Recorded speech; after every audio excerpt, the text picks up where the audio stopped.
Allora, una scuola di danza ai tempi del coronavirus, premesso che hanno avuto un terribile stop e come tantissime altre attività sportive o comunque l'arte in generale, basti pensare ai teatri, diciamo che cerca di sopravvivere e di mantenere un contatto con le ragazze, i bambini e le loro famiglie.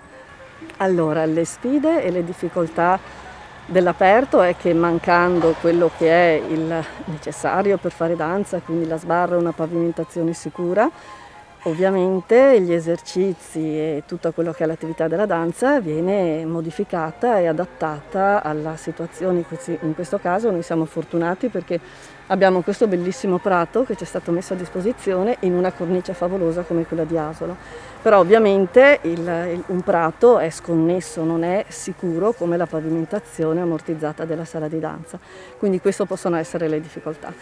E di pregi basta cercarli, nel senso che siamo all'aperto, cerchiamo di fare tutte quelle cose che magari durante l'anno non si ha il tempo di fare, quindi cerchiamo di perfezionare quello che è la resistenza fisica, il respiro, la storia della danza e tutto quello che abbraccia questa arte bellissima, disciplina meravigliosa che è la danza.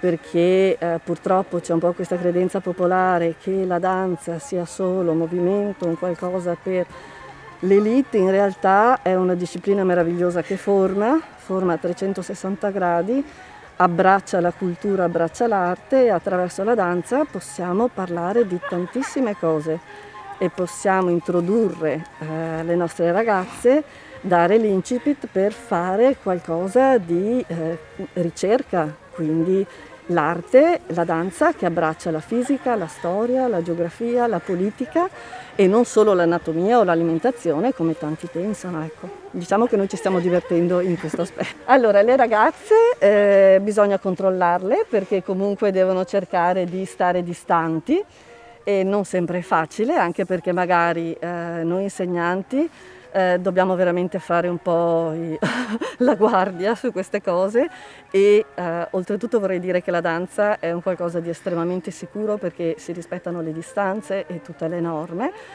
Poi ovviamente sono ragazze in crescita, a scuola sono abituati che magari i banchi non hanno quella distanza di 2 metri per ovvie difficoltà o magari quando si ritrovano nei mezzi pubblici sono schiacciate. Ecco, quindi questo è un aspetto che magari con la danza riescono, come posso dire, a sviluppare la consapevolezza che questo periodo è difficile, ma loro hanno una grande responsabilità che è quella di rispettare le regole e di aiutare, perché anche il loro esempio, l'esempio di un insegnante è importante, però loro a loro volta sono di esempio ad altri, agli amici, quindi è un po' come la propagazione dell'onda, no?